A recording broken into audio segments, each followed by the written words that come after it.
Chers collègues, j'interviens sur la délibération 298 de subvention au Conseil départemental d'accès au droit.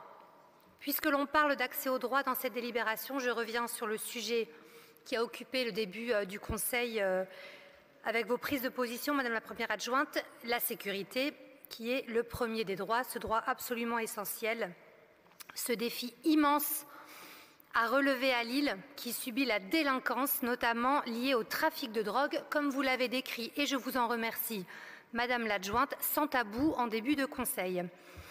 Enfin, chers collègues, enfin au conseil municipal de Lille, on peut parler d'insécurité sans se faire gronder, genre vous abîmez l'image de Lille, vous allez faire fuir les gens, vous n'aimez donc pas Lille, puisque c'est évidemment tout l'inverse. Par contre, on continue à avoir de votre part ce discours contre l'État, toujours pas assez de policiers nationaux, nous dites-vous.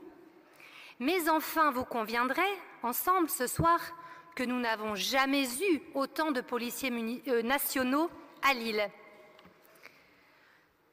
Bon, je n'ai que 5 minutes, donc je ne commenterai pas l'explosion de la consommation du crack à Lille, la grande précarité ou les défis nationaux du traitement judiciaire de la délinquance, parce que pour ça, comme pour la fonte des banquises, Madame Aubry ni vous n'êtes responsable.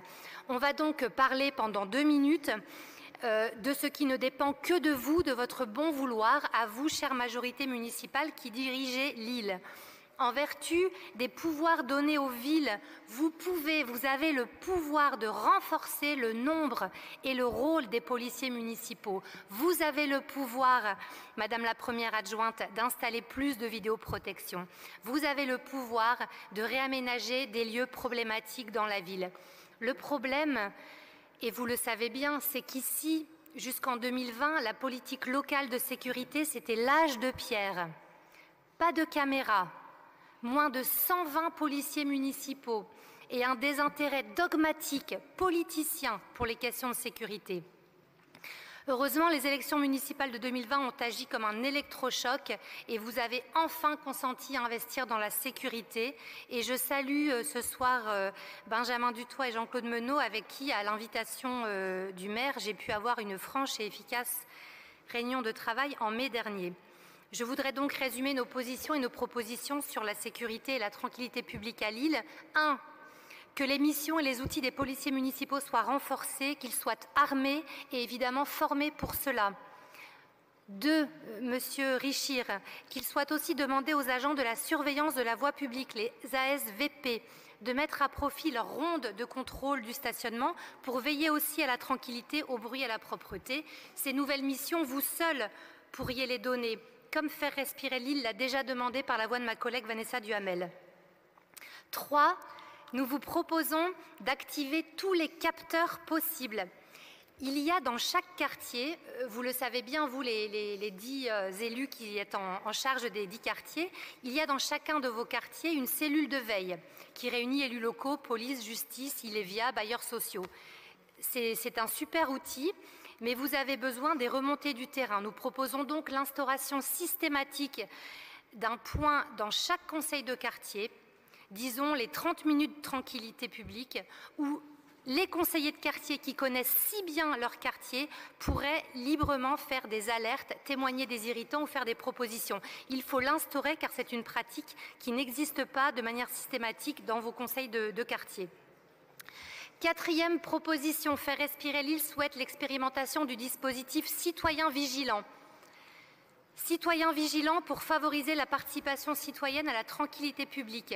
Avec cet outil ailleurs, on constate plus de proximité entre les habitants et les policiers municipaux, plus de réseaux de solidarité, des habitants rassurés et qui se sentent acteurs. 5. Nous le martelons, nous voulons un chiffre clair pour l'embauche des policiers municipaux d'ici aux prochaines élections municipales qui se tiendront dans 3 ans. Nous en avons 160 environ, dont 30 en stage encore. C'est trop peu. Vous en annoncez ce soir 170, c'est trop peu. Nous estimons, nous, que Lille aurait besoin de 220 policiers municipaux, chère Madame l'adjointe.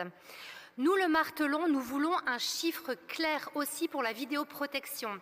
100 caméras fixes reliées au nouveau centre de supervision urbain, 150 a priori à fin 2023, mais il s'agit en réalité de celles demandées et payées par l'État pour la gestion des grands événements et nous ne pouvons que nous en réjouir. Les plans nous ont été présentés en comité d'éthique de la vidéoprotection. C'est une vraie chance. Ces caméras sont utiles, mais alors combien en 2026? Est-ce qu'on pourrait avoir ce chiffre, le chiffre de votre ambition? Les villes comparables en ont entre 350 et 500. Quel retard, quelle perte de chance! J'en ai presque terminé. Nous aimerions aussi partager dans des instances, soit ouvertes ici comme au conseil municipal, soit plus confidentielles, peut-être une cartographie des lieux sensibles de la ville et votre plan d'investissement pour les réaménager, déconstruire, reconstruire ou occuper positivement. Nous, les conseillers municipaux, nous avons besoin de ce type de plan pour y voir plus clair. Nous proposons enfin une campagne lilloise de sensibilisation à l'intérêt du dépôt de plainte, car sans plainte, pas d'enquête. Vous pourriez faire ça avec les services de l'État en local. C'est important, même quand ça fait 2 fois qu'on se fait incendier sa voiture, de faire l'effort d'aller déposer plainte, même si l'on n'y croit plus.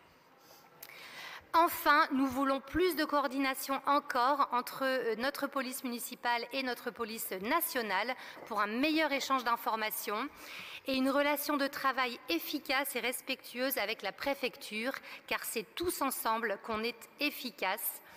Avec ces mesures concrètes, nous enverrions un message fort montrant que la tranquillité publique est vraiment devenue une priorité à Lille. Il est temps.